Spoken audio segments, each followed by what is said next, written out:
Well, tonight, Justice Torkornoo files fresh processes to halt her removal proceedings. Her last-ditch attempt as she bears a teeth at those calling for her to resign, insisting she stays and fights. Was a due lodge chosen for my inquiry to make me feel insecure? I think so. And I continue to hold the view that there's no reason why a judicial hearing is being conducted behind the high walls of a due lodge. Now we have details as the embattled Chief Justice reviews fresh moves at the Committee of Inquiry aimed at frustrating her.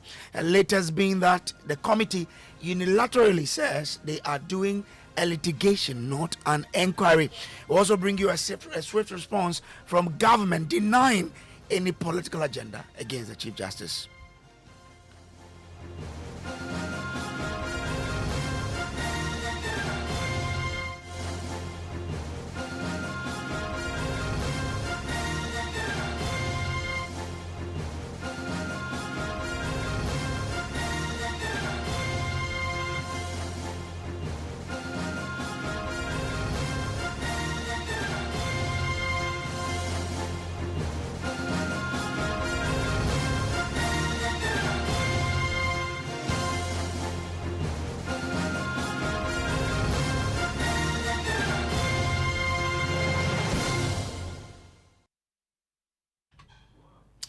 Well, this is Top Story brought to you always by Telecel, connecting energies. Now, tonight, the embattled Chief Justice, Torkornoo, has now turned to the High Court in a dramatic legal move to halt the process to remove her from office, describing the proceedings against her as deeply flawed and unconstitutional. The Chief Justice says she's left with no choice but to fight back, both in court and in public. Now, Michael Ashley will be joining. He was there and has just returned from this news conference by the Chief Justice. But the Chief Justice has been talking about the choice of venue, which was key in the matter of judges. And she says that venue was chosen to intimidate her. Listen. And then the work of the committee is being conducted in a cordoned high security zone on Castle Drive, Osu, when all Article 146 proceedings since 1993 have been held in facilities of the Judicial Service. It is hard not to reach the conclusion that the choice of venue against the backdrop of secrecy of proceedings is intended to intimidate me and to prevent any citizen of Ghana from knowing how the proceedings are being conducted. The Edu Lodge facility that the hearings are being conducted in featured very prominently in the planning of the murder of judges on June 30th, 1981. And this can be read about in the special investigative report on that terrible event in our nation's history. It will be recalled that there was a Major Samakwa, a military officer who was killed with the 3 High Court justices, who was the Director of Human Resource of GIHOC. He was my uncle and my guardian when I entered the University of Ghana in September 1980. I was also living with him at the time he was abducted and murdered. Was Edu Lodge chosen for my inquiry to make me feel insecure? I think so. And I continue to hold the view that there's no reason why a judicial hearing is being conducted behind the high walls of Edu Lodge. Well, Michael Ashley was at this news conference where the CJ addressed the issues and joins me in studio. Michael, a sitting Chief Justice is taking legal action against the very process meant to remove her. And she says that she's been forced to do this. What reason did she give? Well, Ray, she gave 4 reasons, and I'll walk you through some of those. She says that the first reason is that the removal process that she's involved in as Chief Justice is historic. That's the first one. The second reason, she says this, for making this statement is that though she's in the process alone, its ripple effects go far beyond her as a person, and that she thinks that there's a need to then come and speak to some of the specific issues that have been in the media. Some of them just whispered. Some of them also said boldly out there. Thirdly, she says the reason for this statement is that in order to address the troubling violations of the Constitution and legality of the proceedings that had become obvious from the beginning of the process. So that's why she started this procedure, or to come to the public and speak. And then the final and fourth reason for this statement is that she has heard on several occasions from loved ones even, and persons who care, and persons who may not know her beyond public duties, that who are asking her to consider quietly resigning. And she's responded to that boldly, saying that she should rather stay and fight what she says is an injustice against the person. Because if she resigns, she will be okaying the process that is flawed. Yes. And she doesn't want to do that. Now, let's talk through her concerns with the process and what she calls unfair treatment, which she says she's been subjected to. Well, one of the main reasons she raises is that at the committee level that is supposed to be investigating or looking through the allegations and putting some questions to her, she says that she's been refused and some documentation. They've not provided her with the petitions or a proper outline of the charges, making it impossible for her to mount a full defense. She also says her legal counsel one time was sidelined during the first day of the proceedings, and she's been denied basic courtesies, including being barred from having a family member with her during the hearings. The hearings, she notes, are taking place in a high security zone away from the usual judicial facilities, which she believes was deliberately chosen to intimidate her. And this place what we are talking about is the Do Lodge, where she says that even when you get inside, the search that is done on her body alone, she feels violates her personal space. Well, let's now talk about the petitions and her responses to them. She sought to, let us in on the responses she provided to the petitions that were given her. So, Brace, we'll take some of the petitions as we have. We know that there were three major petitions against it. The first one, which we know was filed somewhere on the 14th of February 2025. This was filed by the Shining Stars of Ghana. Some of the things that made two major concerns, or they have raised two major issues.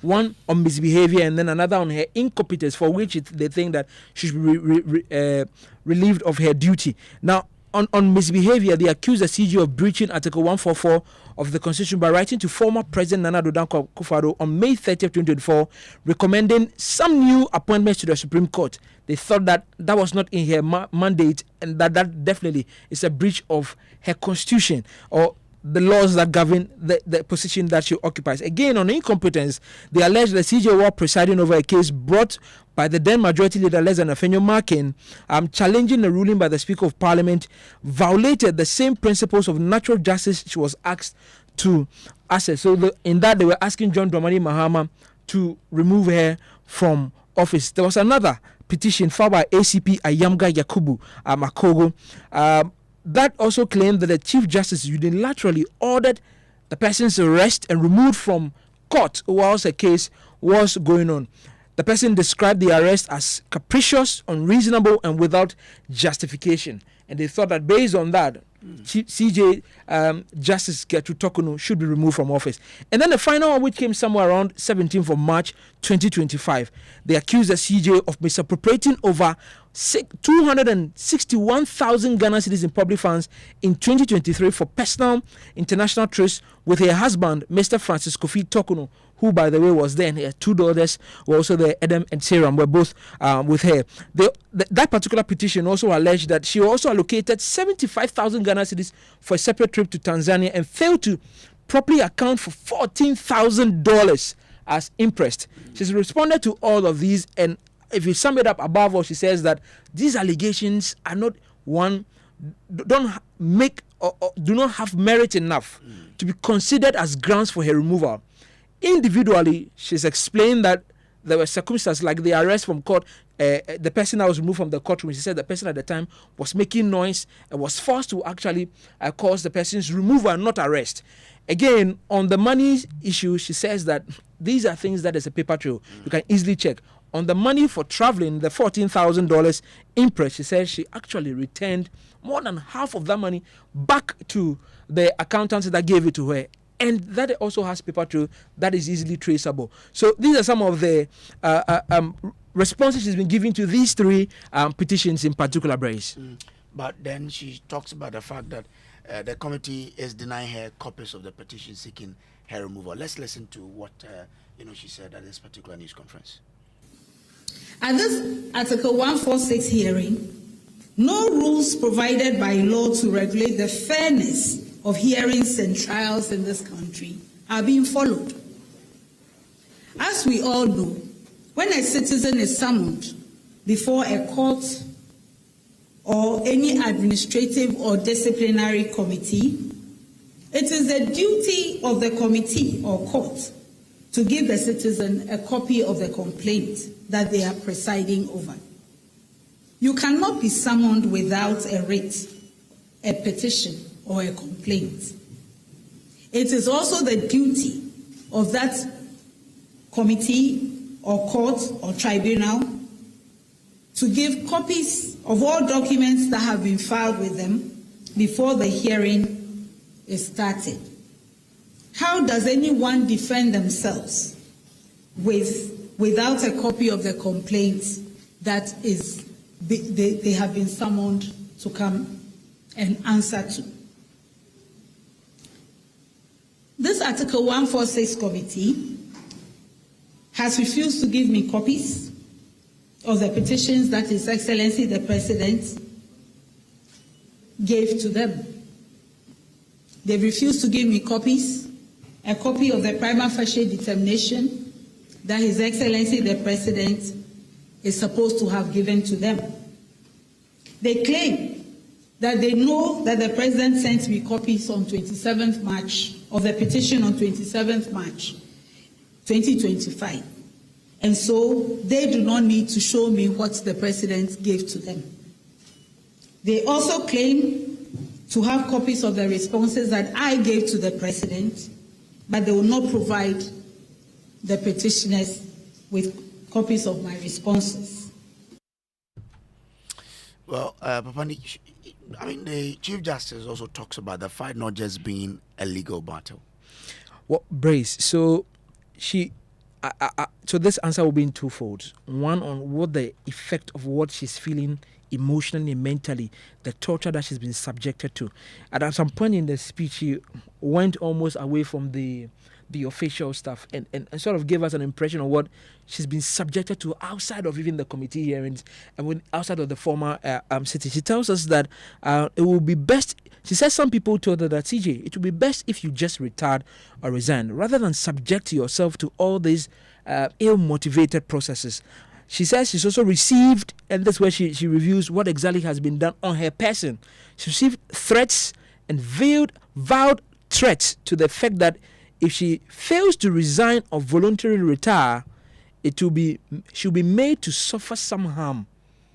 Okay. And at that point, even you could feel the tension. I was trying to look for the faces of her family that she had come in the company with to see what exactly this meant for, and sort of added even that this is not just to her person. These are things that people around her have even been subjected to. What next from her? So we're expecting that she's filed for judicial review at the High Court and says that she's prepared to pursue every legal avenue available. She's made it clear she won't resign. Now, despite threats and the pressure, for her, this is more than just personal survival. She sees this fight as a defense for the judiciary, from which she calls a dangerous precedent if it goes through. Ladies and gentlemen, it is this total absence of compliance with all known rules of fair hearing that has caused my lawyers to file applications for judicial review in the High Court to declare all the proceedings void. Because the clear danger is that through this flagrant violation of CI 47 and the darkness of the current proceedings being held in camera behind the walls of a Lodge, my lawyers and I can come to the end of the proceedings. The evidence will show that every one of those allegations in the petitions that were given to me on 27th March is unfounded and untrue. And yet, the committee can dig up some allegation from whatever documents they claim to be having from the President, which they have not shown to me, and purport to enter a recommendation for my removal on that basis. Allow me to say that this is totally unknown in the rule of law in this country. If it was lawful, I would have no reason to alert the nation of the dangers they represent. It is the violations of law that have forced me to bring these matters out in the light of day. Well, the government has offered a swift response to these, statement from the Chief Justice. Felix Ofosu-Kwakye is the Minister of State in charge of government communication. As yet, nobody has been able to ascribe any known verifiable constitutional breach to the president in the way that he has handled this particular matter. From the very first steps in this matter, the president has kept fidelity to the Constitution and has respected the spirit and letter of the Constitution. Everything he has done has been by the book. That is why all those who have commented on the matter, including Her Ladyship, the Chief Justice, have been unable to point to any specific provision under Article 146 that the president has been in breach of. Second, in terms of confidentiality, the president has acted strictly in accordance with the Constitution. At no point in time has the presidency put out anything in any way, shape, or form that remotely resembles any of the contents of the petition. And the only communication that has gone out on this matter have been about the steps that the president has taken in accordance with the 1992 Constitution, Article 146 to be precise. 3, Her Ladyship, the Chief Justice, all but insinuated that there was some political agenda at play to oust her, and that this whole process is a result of same. Let me place on record, without fear of contradiction, and let me be clear that no such political agenda exists.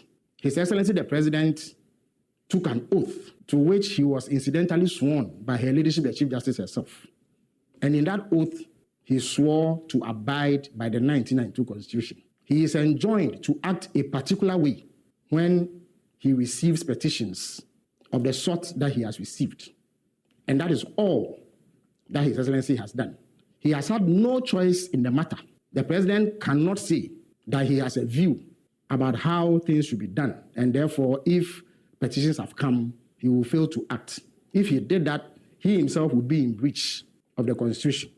And therefore, he has been enjoined to act as any responsible leader or president of the Republic of Ghana would be required to do, as stipulated by the 1992 Constitution. The fourth point is also that we cannot have a sacred cow mentality in the way that we handle state affairs. Every single public official, from the president to the speaker, to the Chief Justice, to Supreme Court judges, to ministers, to all public office holders, are bound by the provisions of Ghanaian law. Indeed, it was the former Australian Prime Minister, Kevin Rudd, who once said that when you join the game, you play by the rules. So no public official is allowed to raise him or herself above the laws of Ghana. It does not matter how sensitive your position is. Once Ghanaian law dictates that certain processes be undertaken in respect of some alleged misconduct, the rules must come to play. And that is the only guiding principle that President Mahama has operated by in all of this. So any claim, any inference, any innuendo, any imputation of a political motive to the president in respect of these processes are unfounded, they are false, and cannot be allowed to stand. And I wish to place that on record. As yet, absolutely no evidence of same has been furnished in any way, shape, or form. And therefore, I am minded to strongly reject that effort. Unfortunately, Her Ladyship, the Chief Justice herself, has added to this commentary, which initially was the tone of elements of the opposition. And it is deeply regrettable that this should happen when the president has been above board and conducted himself in strict compliance with the Constitution of Ghana. The other point that I wish to also place on record is that the attempts to link the dastardly killings of some Supreme Court judges and a military officer to this case are most disingenuous. To begin with, this government and President Mahama have nothing to do with the killing of any judge. Second, there's absolutely no nexus between the petitions that have been brought and that unfortunate incident in our past.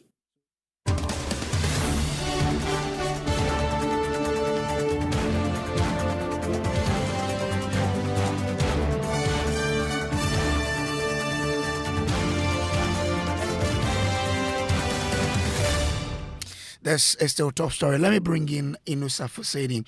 He is a lawyer and former roads minister. Grateful to you, sir, for joining us here.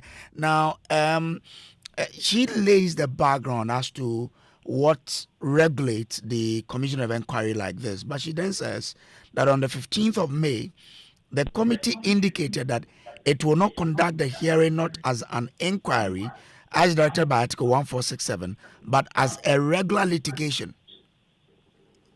Is there something not wrong with it? What is wrong with it? So the committee, there are no guidance rules and procedure for the committee. So the committee will set up its own procedure in hearing the petition. And so, and that was the procedure they set up.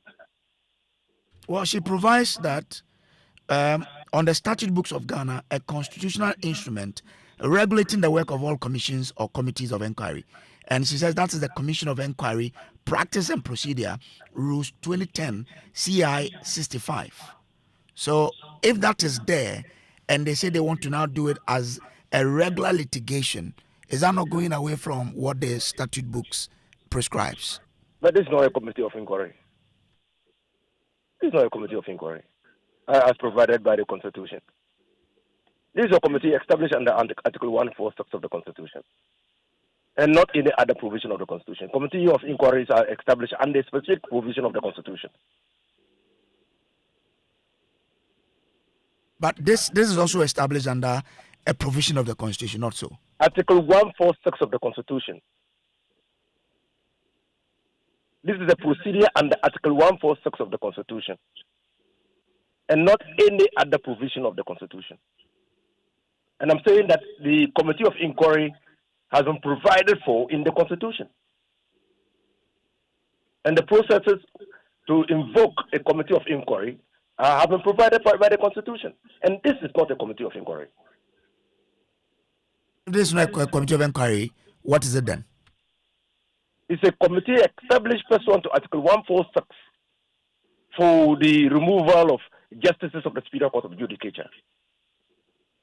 And that's self-contained. But what is its role? Is it not to inquire into something? Its role is to ascertain the veracity of the matters contained in the petition by citizens of this country who have reason to believe that a justice of the Superior Court of Judicature has brought herself or himself within the ambit of Article 146(1) of the Constitution.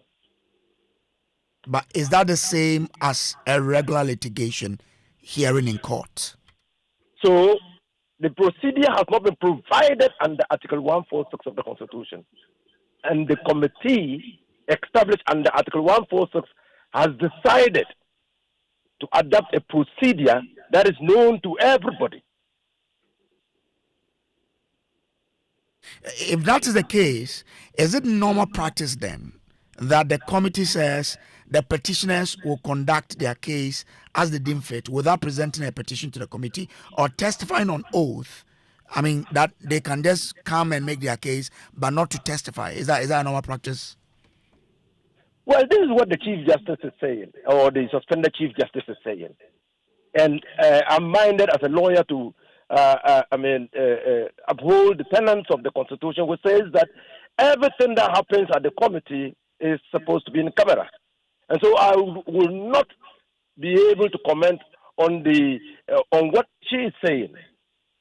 The fact is, everything surrounding what happens at the committee level ought to be in camera. But if it's in camera and she feels that that is being used against her, doesn't she have the right to come out like she's done? She should go to court. It is a committee established under Article 146 of the Constitution. And she thinks that the committee is not following the procedure provided for under Article 146 of the Constitution. Her recourse is to court, not to a press conference. Okay. Grateful to you. Let me bring in Frank Davis. He's Chairman, Constitutional and Legal Committee of the MPP. I'm grateful to you, sir, for joining. Many people have argued that she should just let the case be tried in court and that's it. What are your views? Thank you very much. Good evening to your esteemed listeners and cherished listeners. What did you say? You should let the case be tried in court. I don't understand. What did you just say? What did you just say? The argument that people put across is that she should allow the committee one to go into the issue. If she has an issue, she should just go to court and not to be coming out to the public as she's done. Well, the Article 146 proceedings, I do not think by any stretch takes away the fundamental human rights of the Lady Chief Justice. I don't want to believe that because it is an Article 146 proceeding, if she goes there and she's being strangled, if somebody holds her by the neck, because it's an in-camera proceeding, she can't come out and come and say that somebody held me by the neck. Let's stop this simplistic attitude to what is going on. All right? She has rights which are embedded in the Constitution. Those rights can never, ever be taken away from her by any Article 146 proceeding. And let me address what my very good friend Inusa just said. And I'm sorry, but for the first time, I could see Inusa struggling. You see, an Article 146 proceeding, as he is saying, is unveiled. Justices of the Superior Court of Judicature have gone through similar processes for their removal. We know how those proceedings are conducted. Well, I cannot speak, like my good friend said, and I'll borrow a leaf from what he said. I cannot speak to other matters which have arisen out of the committee proceedings because I have not been party to those proceedings. But on the surface, on the threshold, what she has said, I don't know what rules, practices, and procedure is being adopted there. But how can we all be told, at least Husseini has not digressed from that, how can we be told that process has been reduced to an ordinary litigation? It is baffling. How can a petition which has been lodged against a lady sitting Chief Justice for a removal, how can that process be turned into a litigation, an ordinary litigation? Why didn't they sue her in court then? Why didn't they mount the action as plaintiffs? And then she will be defended. How can those proceedings be constituted into an ordinary litigation? Even if it is not a committee of inquiry, it is akin to a committee of inquiry. So if there are no enabling processes or proceedings for their sit, they can adopt proceedings which are known for this kind of proceedings. So, I don't think that we should be taking these things just on the face of it. These are matters which go to the very heart of our constitutional democracy. This is a Chief Justice, the third arm of government. She is the head and the front of justice. She is the head of the judiciary, a separate and independent institution from the legislature and the executive. If there is something against her, fine. Nobody is quarreling against the fact that petitions have been brought against her. She cannot stop people from bringing petitions against her. But it should be fair. Reasonableness should be attached to the proceedings and a tinge of conscience. It should be questionable. So how can anybody tell me that a petition for the removal of a sitting Chief Justice has been constituted into an ordinary litigation. You were asking him. Now, if there are no lay down proceedings to government, I want to believe that those who constituted that committee would have also tried to give the roadmap for how the proceedings there are conducted. Okay. I'm grateful to you, Lawyer Frank Davis, for joining us here. He is chairman of the Constitutional and Legal Committee of the MPP. Earlier, you heard me speak to Inus Afuseni. He is a lawyer and former roads minister. There's more on this particular story coming up on Newsnight.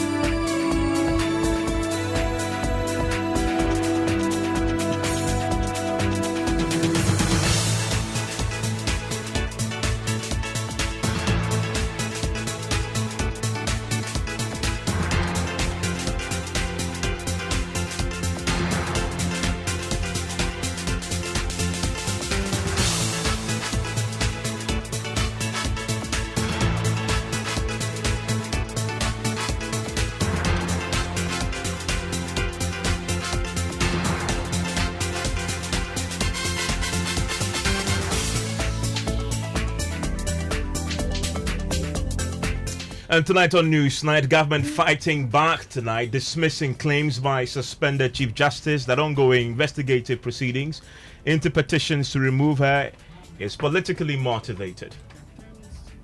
Rejects that effort.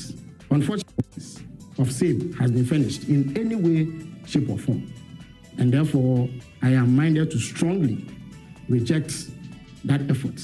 Unfortunately, Her Ladyship, the Chief Justice herself, has added to this commentary, which initially was the tone of elements of the opposition. And it is deeply regrettable that this will happen. We hear from the suspended Chief Justice, who has rejected calls to resign or retire, as she declares she will fight what she describes as staged proceedings to intimidate and remove her. I have heard on several occasions from loved ones, persons who care, persons who may not know me beyond my public duties, and many who think that since these proceedings seem to be carefully staged to result in my removal as Chief Justice, it would be best if I just retired or resigned rather than subject myself to an ill-motivated process. I have also received threats and veiled threats to the effect that if I fail to resign or retire voluntarily, I will be made to suffer some harm or the other. We have the very latest plus more reactions to this developing story tonight in business. Senior partner at AB and David Africa, David Ofosudote, urges government to consider impact of external forces on the economy when planning to avoid shocks. Details from the Joy Business Economic Forum. And in sports, Black Stars Deputy Captain Thomas Partey sparks strong interest from top European sides and big Saudi money clubs after failing to reach contract extension agreement with Arsenal. And I'll take your views and comments here on Newsnight 05511119997. Details after this.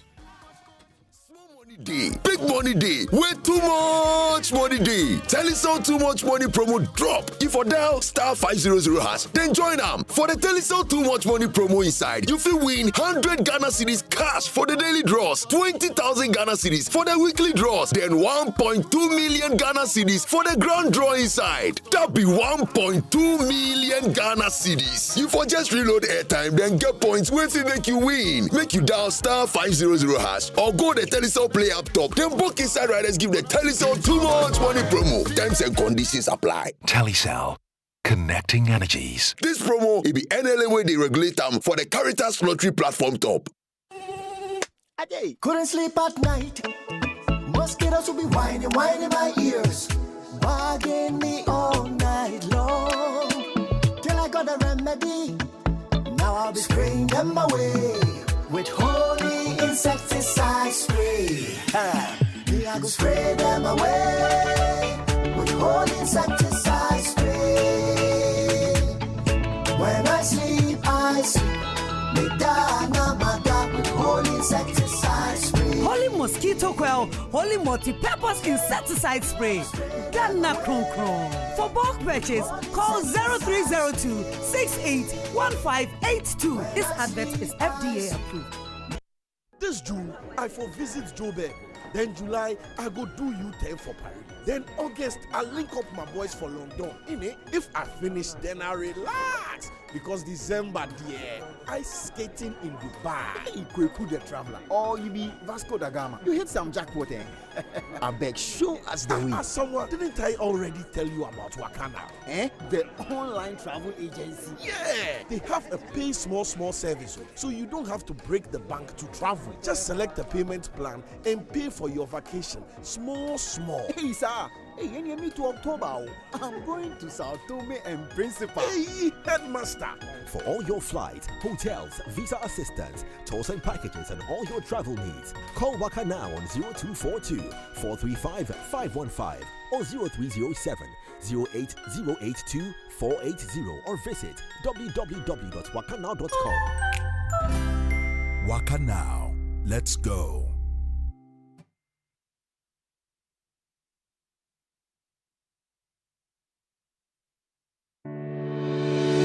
University of the Free State, Bloemfontein visits Accra, Ghana. Explore world-class degrees, exciting student life, scholarships, and opportunities to study at one of Africa's top research-led institutions. Visit the University of Free State's mini undergrad and postgrad open day at the Pelican Hotel, Cantonment Road, Accra, Ghana, on the 25th and 26th of June from 9 a.m. to 7 p.m. See you there. You're live here on News Night. It's on Joy 99.7 FM. I will be sharing your thoughts with the rest of the world pretty shortly. And tonight, government has been fighting back, dismissing claims by suspended Chief Justice Torkornoo that ongoing investigative proceedings into petitions to remove her is politically motivated. It follows an unprecedented press conference by the suspended Chief Justice where she disclosed that she's also received threats to cause harm to herself. I have heard on several occasions from loved ones, persons who care, persons who may not know me beyond my public duties, and many who think that since these proceedings seem to be carefully staged to result in my removal as Chief Justice, it would be best if I just retired or resigned rather than subject myself to an ill-motivated process.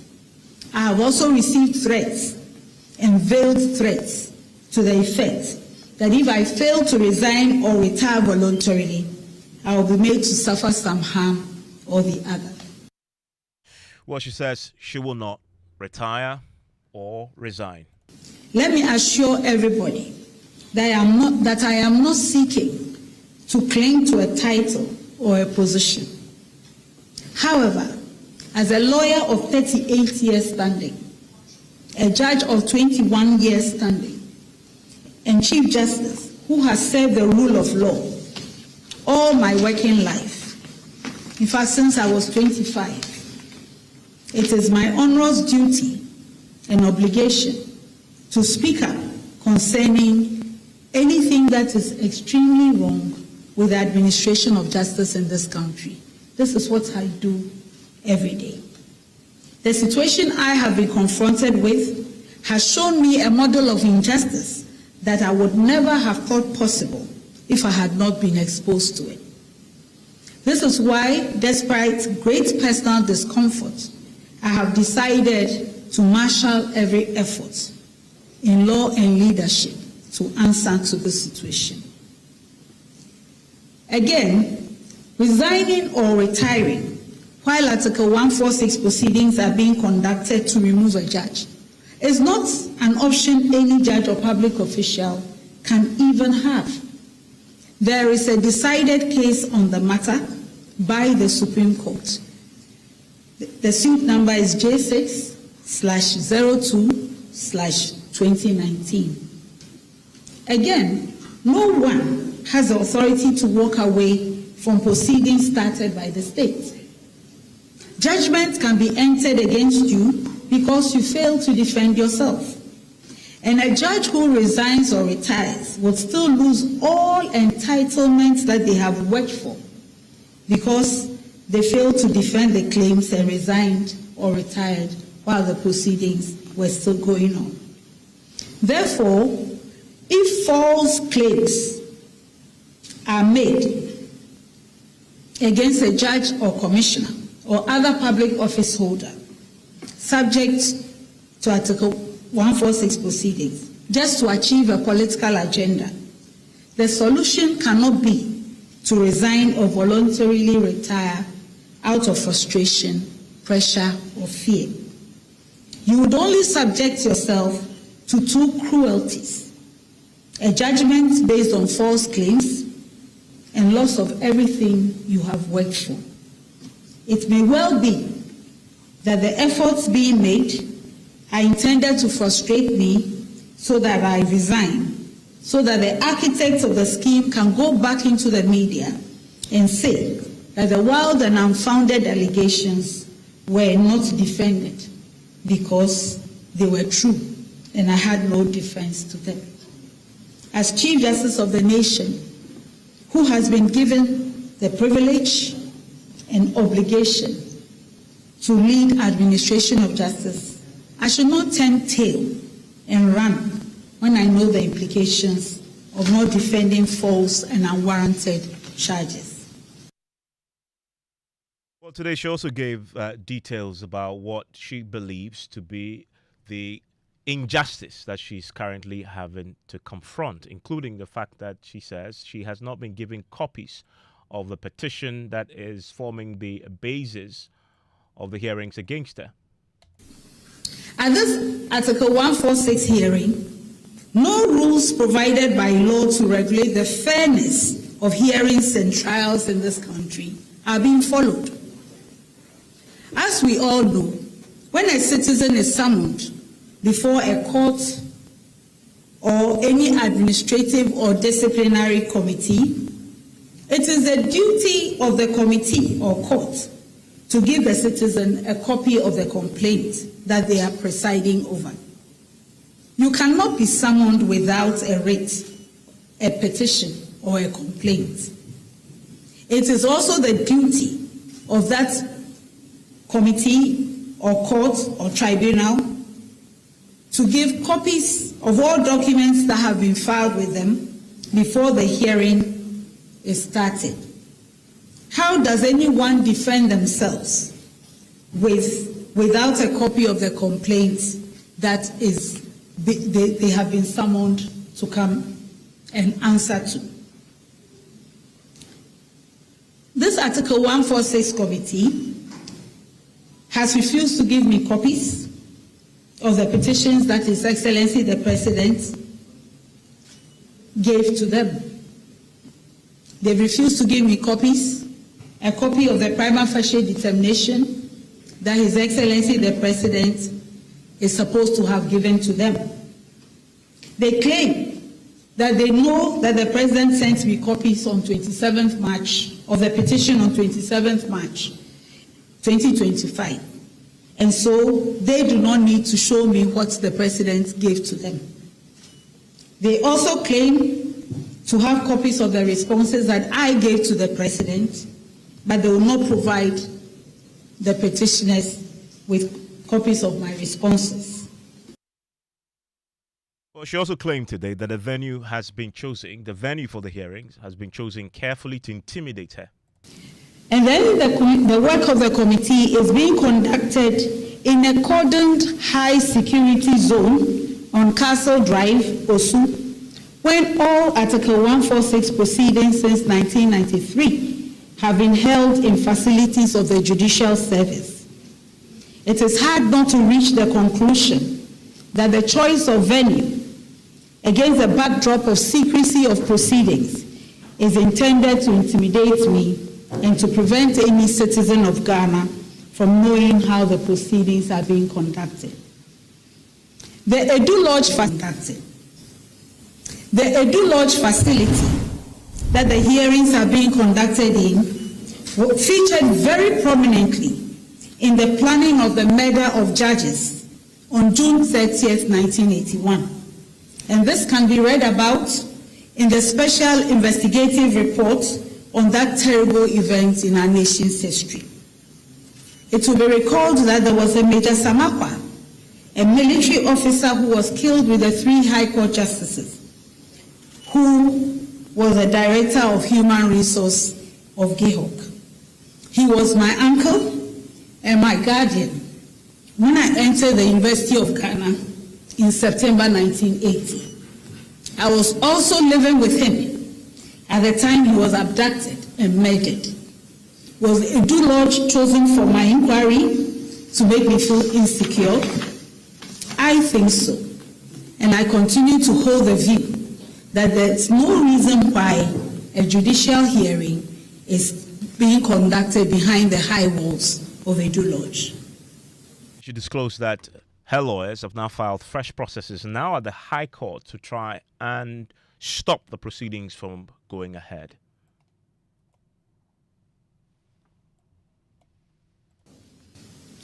Ladies and gentlemen, it is this total absence of compliance with all known rules of fair hearing that has caused my lawyers to file applications for judicial review in the High Court to declare all the proceedings void.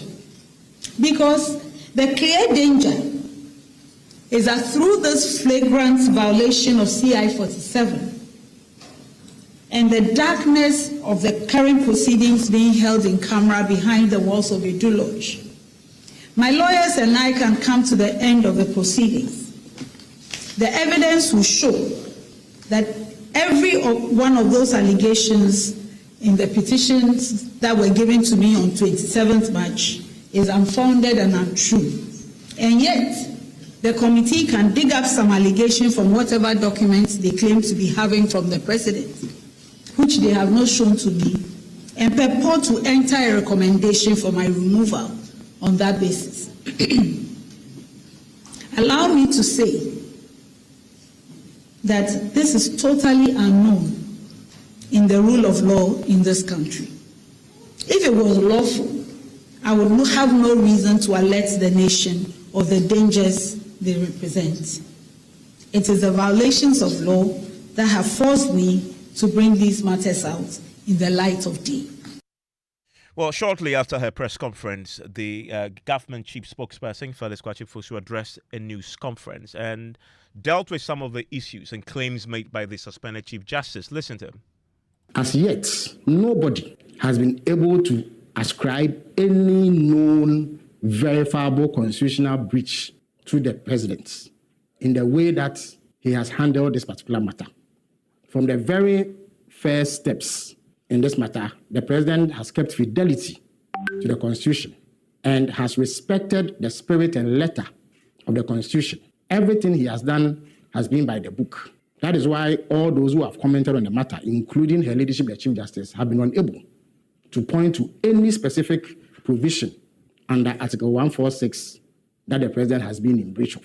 Second, in terms of confidentiality, the president has acted strictly in accordance with the Constitution. At no point in time has the presidency put out anything in any way, shape, or form that remotely resembles any of the contents of the petition. And the only communication that has gone out on this matter have been about the steps that the president has taken in accordance with the 1992 Constitution, Article 146 to be precise. 3, Her Ladyship the Chief Justice all but insinuated that there was some political agenda at play to oust her, and that this whole process is a result of sin. Let me place on record, without fear of contradiction, and let me be clear that no such political agenda exists. His Excellency the President took an oath to which he was incidentally sworn by Her Ladyship the Chief Justice herself. And in that oath, he swore to abide by the 1992 Constitution. He is enjoined to act a particular way when he receives petitions of the sort that he has received. And that is all that His Excellency has done. He has had no choice in the matter. The president cannot say that he has a view about how things should be done. And therefore, if petitions have come, he will fail to act. If he did that, he himself would be in breach of the Constitution. And therefore, he has been enjoined to act as any responsible leader or president of the Republic of Ghana would be required to do, as stipulated by the 1992 Constitution. The fourth point is also that we cannot have a sacred cow mentality in the way that we handle state affairs. Every single public official, from the president to the speaker, to the chief justice, to Supreme Court judges, to ministers, to all public office holders, are bound by the provisions of Ghanaian law. Indeed, it was the former Australian Prime Minister, Kevin Rudd, who once said that when you join the game, you play by the rules. So no public official is allowed to raise him or herself above the laws of Ghana. It does not matter how sensitive your position is. Once Ghanaian law dictates that certain processes be undertaken in respect of some alleged misconduct, the rules must come to play. And that is the only guiding principle that President Mahama has operated by in all of this. So any claim, any inference, any innuendo, any imputation of a political motive to the president in respect of these processes are unfounded, they are false, and cannot be allowed to stand. And I wish to place that on record. As yet, absolutely no evidence of same has been furnished in any way, shape, or form. And therefore, I am minded to strongly reject that effort. Unfortunately, Her Ladyship, the Chief Justice herself, has added to this commentary, which initially was the tone of elements of the opposition. And it is deeply regrettable that this should happen when the president has been above board and conducted himself in strict compliance with the Constitution of Ghana. The other point that I wish to also place on record is that the attempts to link the dastardly killings of some Supreme Court judges and a military officer to this case are most disingenuous. To begin with, this government and President Mahama have nothing to do with the killing of any judge. Second, there's absolutely no nexus between the petitions that have been brought and that unfortunate incident in our past. So any effort to link the two is regrettable and should not find space in this sort of discourse. It is most undesirable. It is most unacceptable. Let's bring in Martin Kpebu. He's a lawyer. He's been watching this unfold today. And Martin, pretty unprecedented, right, to see a Chief Justice, although suspended, to address a news conference. Give me your reaction to what you witnessed today.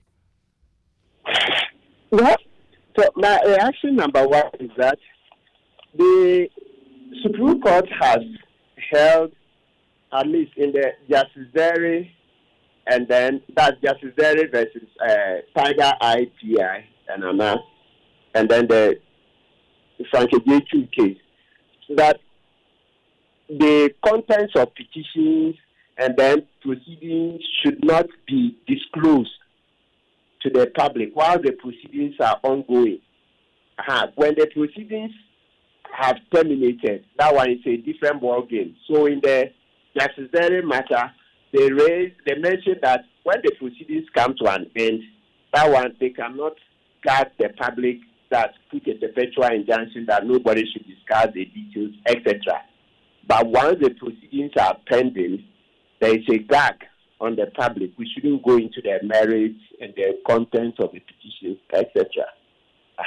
Then they further also held in the Justice Derry matter that if somebody disagrees, the committee can refer the person to the High Court for contempt of court proceedings.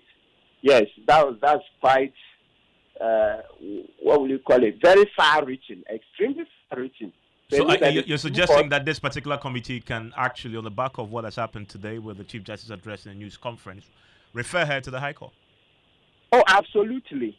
But as to whether they win or not, I have no opinion on that. I'm just discussing the law, drawing attention to what the Supreme Court has said. They held in the justice very matter that if contents are disclosed or the proceedings, contents of petitions or proceedings, etc., are disclosed, the committee can refer such a matter to the High Court for contempt proceedings. Okay, as to the chances of success, that's not what we are dealing with. We are just mentioning what the law is.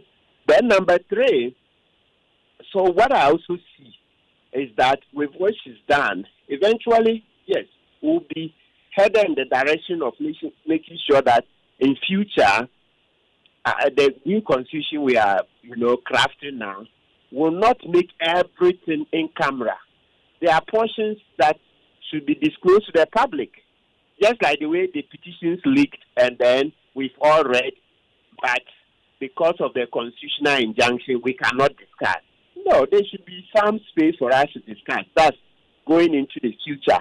So what the Chief Justice has done is adding impetus to that advocacy for us to make certain parts of the proceedings public. Indeed, in the U.S., such impeachment proceedings are done in Congress openly. Yeah, so if we want to learn from the best now, of course, we know civilization started from Africa, they learned from us, but now they are ahead of us. So there's nothing wrong with us going back to learn from them. In the U.S., they do it in Congress. So, of course, Ghana, we also recognize our circumstances 30-something years ago. We're not that much enlightened and conscious as a people. It's a process. We are still evolving. So we've evolved to the stage where we think a blanket in-camera provision doesn't serve any useful purpose, right? So in the new constitution, definitely we'll be looking at how to shine sunshine on at least some portions, if not the whole proceedings. And indeed, the chairman of the Constitution Review Commission, HPC Prempe, has stated that, yes, he's in favor of making certain parts public. And indeed, it's in line with what the Supreme Court held in the Justice Berry matter, that when the matter or the proceedings come to an end, they cannot stop Ghanaians from discussing the merits, etc. So that presupposes that the findings of the committee, right, and the proceedings should be made public once the proceedings have terminated. Yes, in the spirit of the Anas case, that when the proceedings are terminated, in order to help free speech and accountability, the Supreme Court doesn't think it can continue to gag citizens from discussing. And Martin, let me pick your thoughts on this. What do you reckon was the strategic objective for the CJ in calling a news conference? Of course, she would know the law. She would know what the precedent is, as you've been quoting. Was there any strategic gain for her for doing this? Yes, it would appear to me, from where I sit, that number one, the key one would be that she, putting it bluntly, when it comes to the per diem, that's gone to her husband, per diem gone to her daughter, etc. That is chicken things compared to what the executive do to our public purse. That's chicken things. You remember how Akufo-Addo was flying, executive jets, right? When we're complaining that we don't have enough money, etc. Ministers flying first class, all those things. The V8. So the moment you look at all those things, man, you say, really, a business class ticket, politicians have always done so. You see, even some people drew connections. When recently the president used an official, was it the aircraft, the official listen, and then there were family members in it, or one or something. People were saying, but if you have your family members in the presidential jet or something. You see, so what happens in plain language is that side of it speaks to the fact that, look, this is chicken change if it comes to abuse of the public purse. But of course, it's not a full excuse, but what it does is that for all those who have abused the public purse, they know that, this is really no money. In other but words, for the average Ghanaian, that's a lot of money. In other so words, it depends on who she wanted, analyzing. Yeah, in other words, she wanted what? Public sympathy for her? Absolutely. And she would get a lot of it because the more she repeats, then the more we are likely to go back and say, but how many of our ministers and etc. have flown, all right, on business tickets willy-nilly, etc. I remember even when JM took over this time, he had to now bring a directive that nobody should fly first class. And then people were like, oh, how many airlines even have first class nowadays? It's about the business class, right? And then people were like, so they want ministers to be in economy, all those things. So it speaks to executive use of our public taste. To be blunt, if you compare what she's standing trial for, the sums involved, they pale in the shadow of the way executive is used public funds. And especially, you see, then your mind goes to the Public Accounts Committee. You see all the infractions. People are paid huge sums of money. They are told we should go and recover. We don't recover much. Recently, it was front page. Auditor General said he had recovered a certain sum of money. Something. It was front page. It was small compared to how much leaked every year. We all know that annually we lose at least about $3 billion to corruption, etc. You say, yes. But as we said, the bottom line is that it's not a full excuse, but it speaks to a certain cultural deficit, or let's say also political deficit in the manner in which we use public funds. Martin, thank you very much. Martin's view there on what happened today, the unprecedented press conference by the suspended Chief Justice Torkornoo. I want to hear from you, your own thoughts on all that you've heard from top story to now. And if you listen live to the press conference, you may have picked up a few things. You can check many social media platforms for the full press conference address by the Chief Justice, also by the presidency, the government, in reaction to some of the claims that she made there. 05511119997. I will share your thoughts with the rest of the world pretty shortly. And business now. James Sushan is here with the latest. So coming up in business, Evans, senior partner at AB and David Africa, David Ofosu-Dorte, urges government to consider impact of external forces on the economy when planning to avoid shocks, and Ministry of Energy begins move to acquire electric vehicles for all ministers to promote government energy transition agenda. Business news on Newsnight is brought to you by MTN Business. Welcome to the new world of business. Kingdom Books and Stationery, your number one stop shop for all office essentials. Syntex tanks and Pepsodent Herbal and Charcoal. It's your day off and you end up looking after the baby while your wife goes off to work. You realize you have no idea how to change a diaper, so you video call your wife. Hello, darling. Yeah, hello. Hello. Kojo, is everything all right? Everything is not all right. I'm not seeing Topo. How do I change a baby's diaper, please? Kojo. Okay, first, put the diaper. The video call freezes. While you wait for the internet to catch up, the baby sprouts a fountain and wets the diaper. As you are getting a new one, your wife comes back online. Kojo, no. But I have to go and get a new diaper. What must I do next? I beg, quick. Open the front of the diaper. It's the side that has... Wow, look. The video freezes again. Abba. By now, you know where the conversation is going. There's no buffering in real life, so why accept it from your internet connection? Get connected and experience ultra-fast internet to your home, powered by MTN Fiber Broadband. From the Internet Masters. MTN, everywhere you go. M&C Group is a leading investment holding company with expertise in minerals and food commodity trading, precious minerals refinery, real estate development, and logistics and energy. With individually registered companies, our headquarters is located in Accra, Ghana, with operational offices in Dubai, UAE, Hong Kong, and Guangzhou in China, Johannesburg in South Africa, Virginia in the USA, and Milan, Italy. We connect business markets and drive growth. Trust us to maximize value in every deal. Call us on 0302 551 917 or 0302 551 918, or send us an email mncgroup@mncgroupgh.com. MNC Group, totally reliant.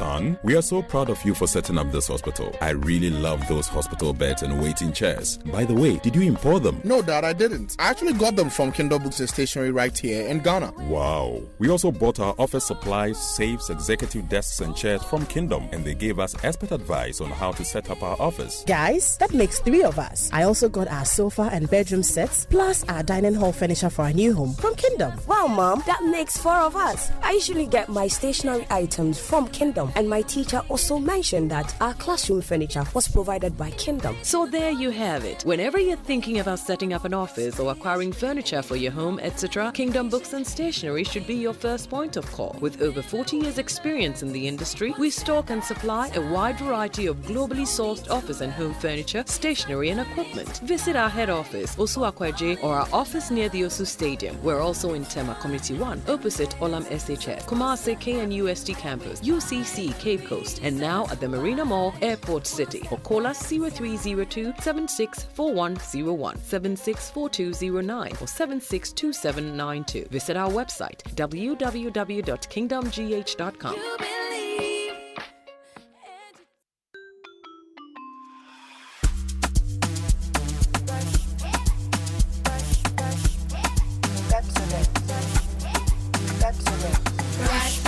Brush your teeth every day and night. Up and down and all around. Brush like feeling bright.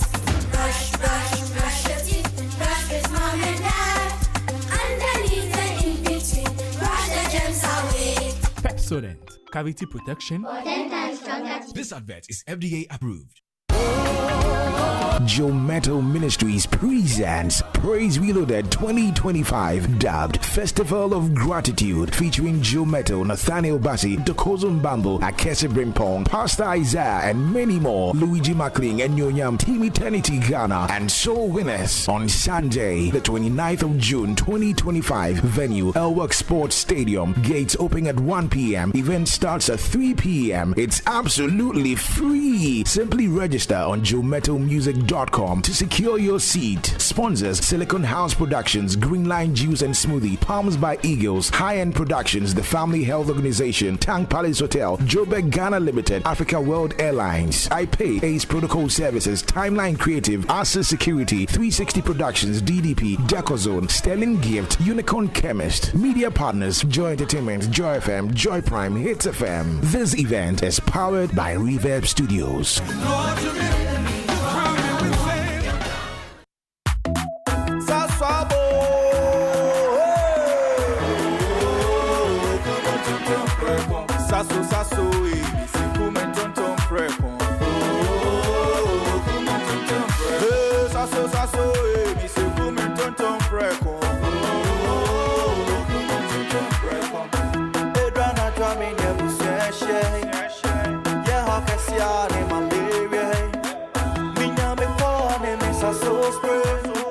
Every mosquito started run away. Oh, come on, tonton preko. Sasso, me se come tonton preko. Oh, come on, tonton preko. Sasso, come tonton preko. Nani sham ne die e demonstranko. This advert is FDA approved.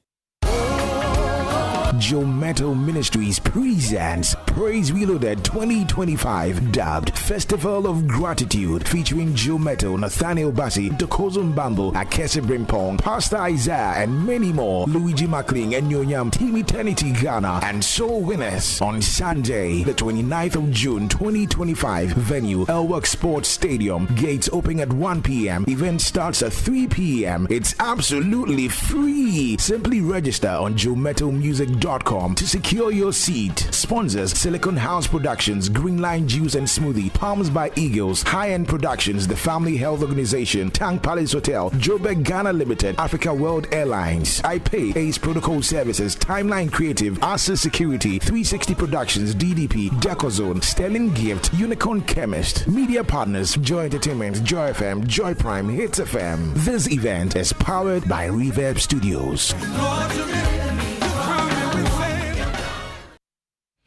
Welcome back to Business on Newsnight. I am James Ishan. Let's set up for the details. Now, first off, senior partner at AB and David Africa, David of Osudote, has urged government to adopt a more geopolitically conscious approach to its foreign policy and tactical decisions in light of evolving global power dynamics and shifting alliances. Mr. Osudote was part of the panel for the Joy Business Economic Forum held earlier today. The following report has more.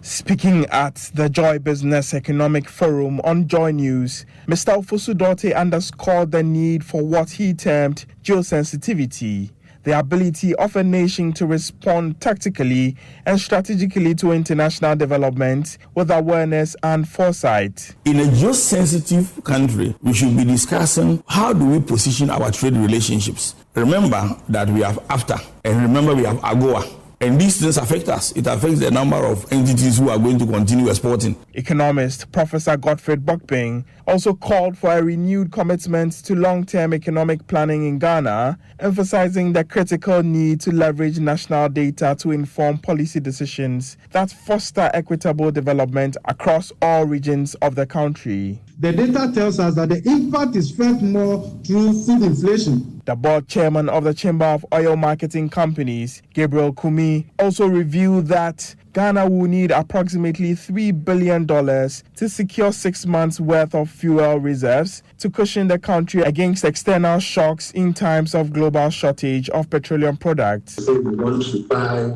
products to store. We need about $3 billion.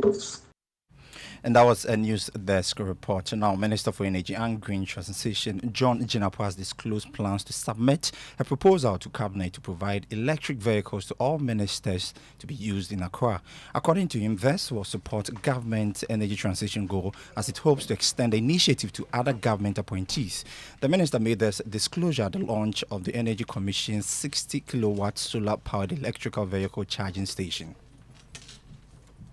The Ministry of Energy is also submitting a cabinet memo to Cabinet where all ministers would be provided with EV vehicles so that all our ministers would drive EV vehicles within Ghana, and we intend to extend that to other government agencies so that in Accra we'll use EV vehicles within Accra to serve as a catalyst to encourage the public to adopt the use of EV vehicles. Transitioning to electric vehicles is both an environmental decision and an economic one. Electric buses and vehicles generally have lower operating costs than traditional fossil-based powered vehicles, and you would agree with me.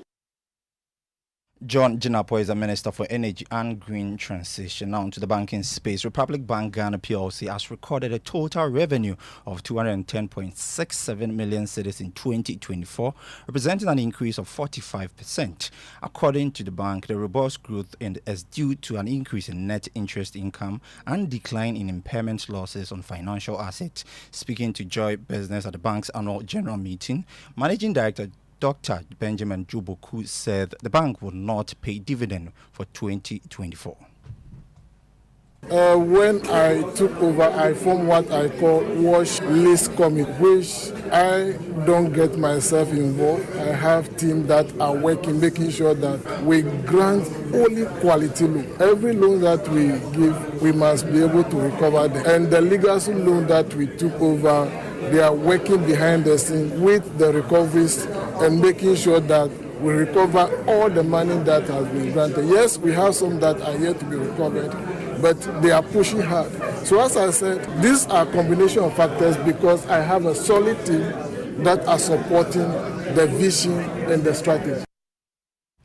Dr. Benjamin Juboku is the Managing Director of Republic Bank Ghana PLC. Now, Managing Director of Guinness Ghana, Felicite Inson, says Johnny Walker is deepening its sustainability effort with an ambitious plan to plant 6,500 trees in the Cheaper Way Forest Reserve. She made this known at a commemorative event under the Tree for Life Reforestation Initiative, marking Guinness Ghana's 65th anniversary in Ghana.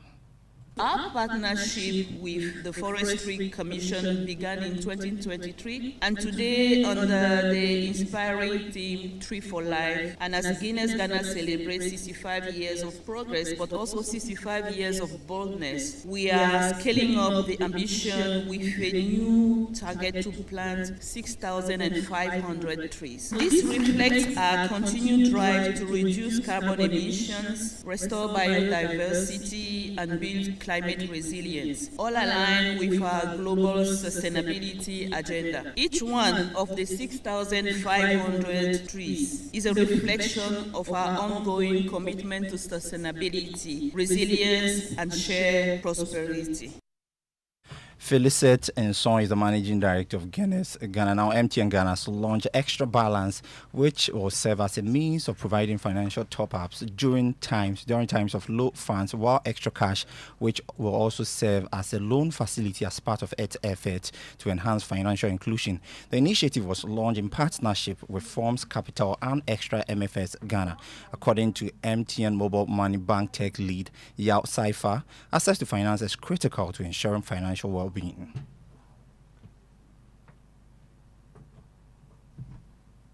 We as More Money, as you know, one of our key pillars is financial inclusion and also democratizing access to financial services. So as you already are aware, we generally introduce new products on the market where we provide loan products, investment products, saving products, and a myriad of financial services products. We realized that there was still an unmet need in terms of access to credit, and so we partnered with Forms Capital and Extra MFS Ghana to develop two products, which was Extra Balance and also Extra Cash, essentially to provide access to credit to mobile money customers. To put it simply, I mean, it's generally to ensure the financial well-being of Ghanaians, right, and Africans to a large extent, right, and through that, you know that, I mean, funding and access to finance is critical in terms of financial well-being.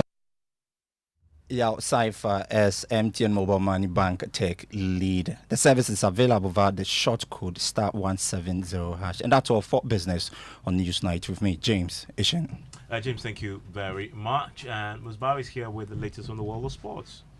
Yeah, Evans, let's start from the camp of Black Stars. Deputy Captain Thomas Partey, because at the moment he's attracting strong interest from some top European sides and big money Saudi clubs after failing to reach an agreement with Arsenal over a contract extension. Ghana midfielder is now set to leave the Northern club at the end of June when his current deal officially expires, bringing an end to a 4-year spell at the Emirates. Now, Partey, who is now almost 32, has struggled with injuries in recent season, but remains highly regarded for his experience, composure, and versatility in midfield. And we understand that several clubs across Europe, including Juventus, Barcelona, and even some big clubs, big money clubs in Saudi Arabia, are looking to prepare some lucrative offers to lure him to the Middle East. Well, Thomas Partey had a very good season with Arsenal, but despite efforts by the club to try and reach an agreement with him, it does appear that the offers they are giving him were not enough,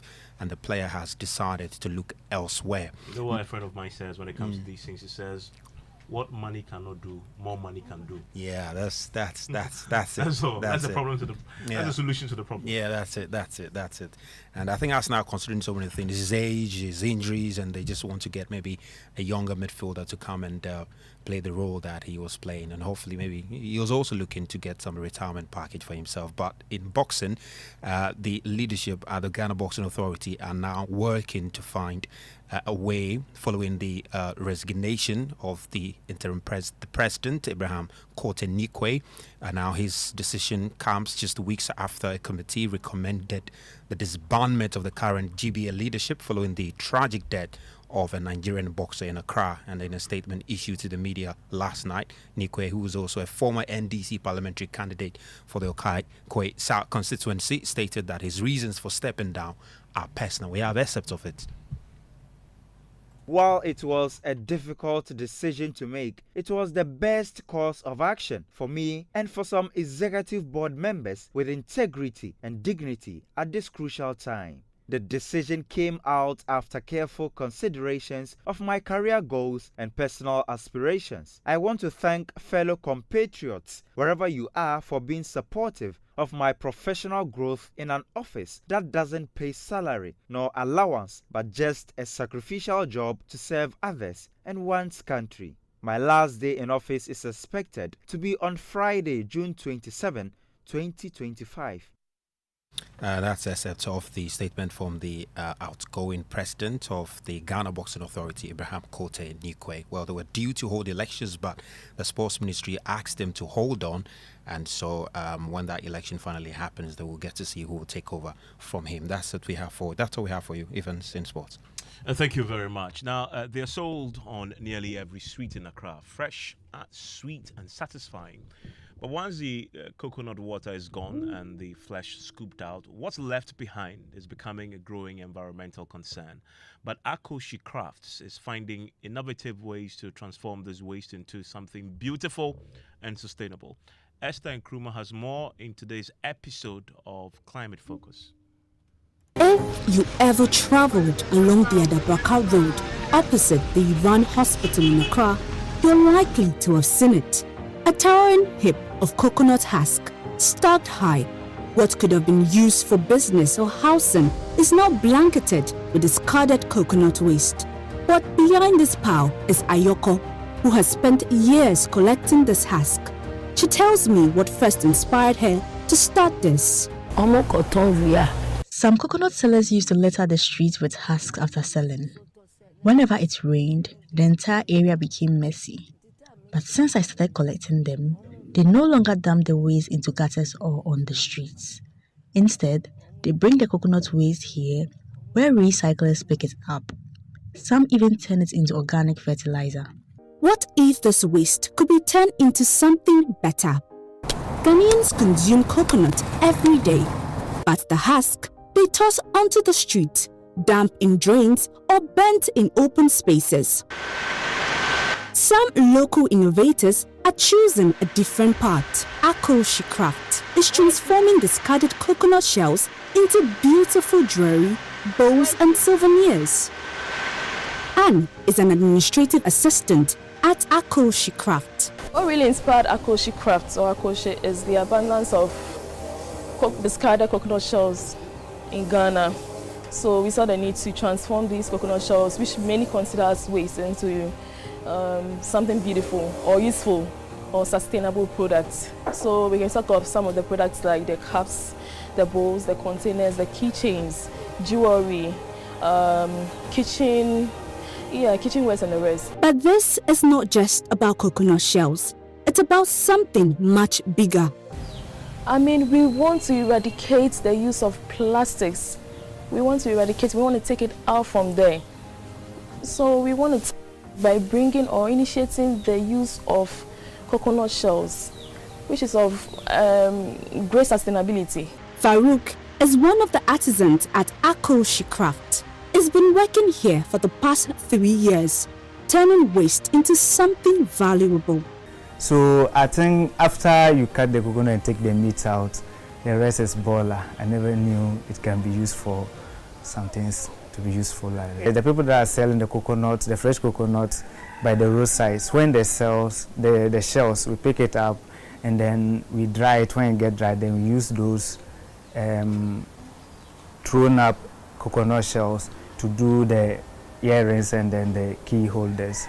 So I think it's helping. It helps us to clean the environment.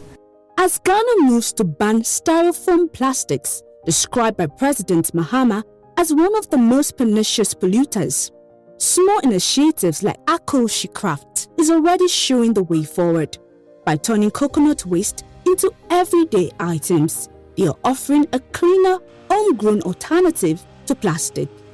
For Joy News, Esther A.C. Nkrumah's report. Climate Focus is brought to you by Joy News in partnership with Youth Bridge Foundation, bridging gaps for positive youth development, and the Climate Development Knowledge Network. And you're still live, your news night is on Joy 99.7 FM. And I want to take you to Parliament now, where, from what we're learning from my parliamentary correspondent, the Minister of Interior, Mohammed Muntaka Mubarak, has announced a major change in the number of holidays to be observed in Ghana. Now, government, through the Interior Ministry, has laid the Public Holidays and Commemorative Days Amendment Bill 2025, which seeks to make July 1 a public holiday and bring back the controversial Founders' Day to September 21st. Now, we will be hearing from the parliamentary correspondent pretty shortly, who has been getting some additional details on this particular issue. And I know holidays are pretty important for a lot of you, and people were waiting for clarity on what was going to happen on July 1. The government had attempted to push this through on the certificate of urgency until controversy erupted, and they quite struggled to get it through. There's also some good news for a lot of you workers, because after the passage of this bill, all holidays that fall in the middle of the week, including Tuesdays, Wednesdays or Thursdays, will be observed on Fridays for a longer weekend to improve productivity. And that is in the bill that had now been laid before Parliament. Let's go to Parliament now and bring in my parliamentary correspondent. And James, give us a bit more detail on what we're learning in this particular bill. As far as the July 1 is concerned, the movement of the Founders' Day, but also moving all holidays to Friday. Exactly, Evan. So those are the key amendments that the bill seeks to effect right after it has been passed. We know that it used to be the 21st of September used to be observed earlier as Founders' Day, founder apostrophe before the S, which celebrating Dr. Kwame Nkrumah as founder of the country, until it was reversed into Kwame Nkrumah Memorial Day in the last government.